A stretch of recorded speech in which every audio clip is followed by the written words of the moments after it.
राधे राधे, जय श्री कृष्णा। आप सभी का आपके अपने चैनल अर्चना भजन में बहुत बहुत स्वागत है। मैं अर्चना आज आपके साथ शेयर कर रही हूँ अजा एकादशी। अजा एकादशी कब की है? 22 अगस्त या 23 अगस्त। और किस दिन ये व्रत करना श्रेष्ठ है, पूजन विधि में आपके साथ शेयर कर रही हूँ। पारण का शुभ मुहूर्त भी मैं आपको बताऊंगी। मैं एकादशी व्रत के नियम भी आपको बताऊंगी और एकादशी व्रत की कथा मैं आपको सुनाने वाली हूँ, तो आप वीडियो को फुल वॉच कीजिएगा। अगर चैनल पर नए हैं तो प्लीज सब्सक्राइब कीजिए, बेल आइकन प्रेस कीजिए ताकि आने वाली नोटिफिकेशन आपको मिलती रहे। तो भाद्रपद मास कृष्ण पक्ष में अजा एकादशी आती है। एकादशी व्रत एक ऐसा व्रत है जो सभी व्रत में श्रेष्ठ माना जाता है। अगर आप पूरे साल कोई भी व्रत नहीं रख पाते हैं और आप एकादशी का व्रत रखते हैं तो आपको कई गुना फल मिलता है। तो इसीलिए हमें एकादशी का व्रत जरूर करना चाहिए। तो अब सबके मन में यही बात है कि एकादशी 2 दिन है, तो हम व्रत कब रखें?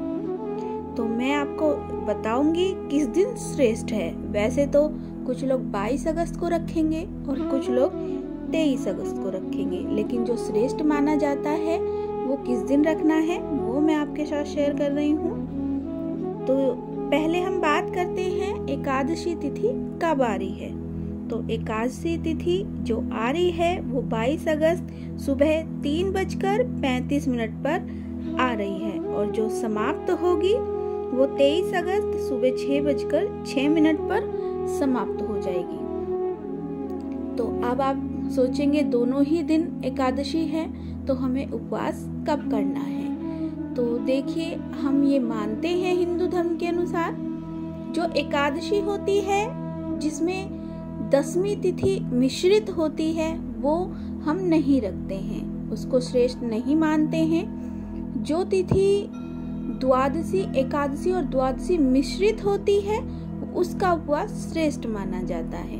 तो इसीलिए हम उपवास रखेंगे 23 अगस्त जिसको हम श्रेष्ठ मानते हैं। तो अगर हम 22 को व्रत रखते हैं तो हमें उसका पारण का समय जो है, पारण यानी व्रत खोलना, उसका समय दोपहर को है।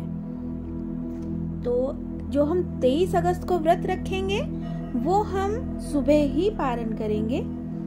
तो इसीलिए द्वादशी तिथि जो लग रही है 23 अगस्त के व्रत में वो अति श्रेष्ठ है। हमें 23 अगस्त को ही व्रत रखना है। और जो नियम है एकादशी व्रत के, ये माना जाता है कि एकादशी का व्रत जो होता है वो 3 दिनों का माना जाता है। जो 10वीं तिथि है उसमें अगर आप एकादशी का व्रत कर रहे हैं तो सूर्यास्त के बाद आपको भोजन नहीं करना है, अन्न नहीं खाना है और आपको सात्विक भोजन करना है।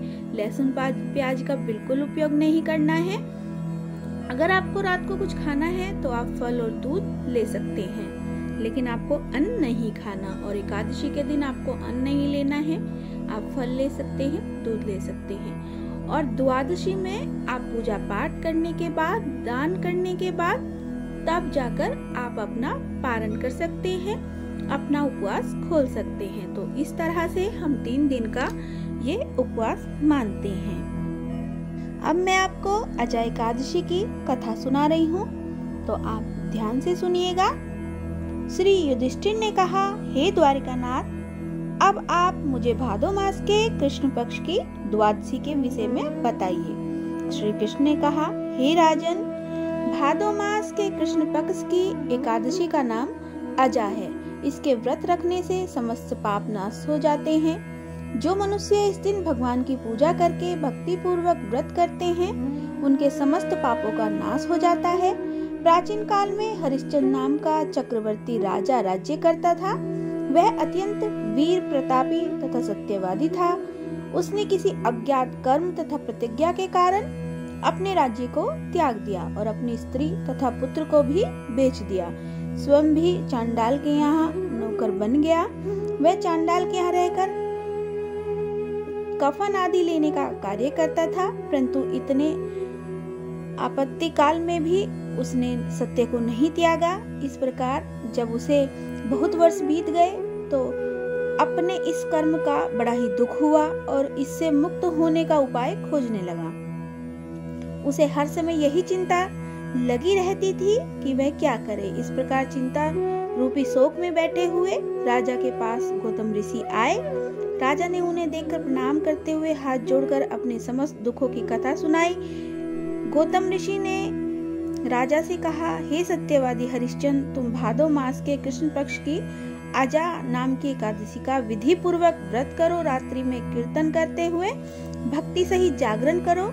ऐसा करने से ही अवश्य ही तुम्हारे पाप नष्ट हो जाएंगे और इसके प्रभाव से तुम पुनः वैभव को प्राप्त करोगे। इस प्रकार गौतम ऋषि ने ये कहकर वहां से चले गए। तत्पश्चात अजा एकादशी के आने पर राजा हरिश्चंद्र ने मुनि गौतम के कहे अनुसार भक्ति तथा श्रद्धा पूर्वक व्रत धारण कर रात्रि को भगवान का कीर्तन करते हुए जागरण किया, जिसके प्रभाव से राजा के समस्त पाप नष्ट हो गए।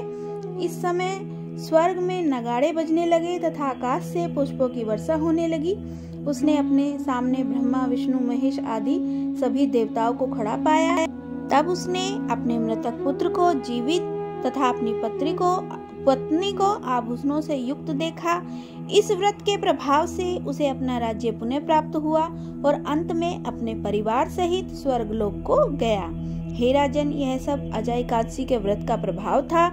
जो मनुष्य इस श्रावण मास की कृष्ण पक्ष वाली अजा एकादशी का व्रत करते हैं तथा रात्रि जागरण करते हैं, उनके समस्त पाप नष्ट हो जाते हैं, अंत में स्वर्गलोक को जाते हैं। इस प्रकार से अजा एकादशी की कथा का समापन होता है। अगर आपको मेरी वीडियो अच्छी लगी है तो एक लाइक जरूर कीजिएगा। अगर आपके कोई सुझाव है, कोई प्रश्न है तो आप उन्हें कमेंट करके जरूर पूछ सकते हैं। आगे की वीडियो आपके लिए यूजफुल होने वाली है तो आप जरूर वॉच कीजिएगा। तब तक के लिए धन्यवाद।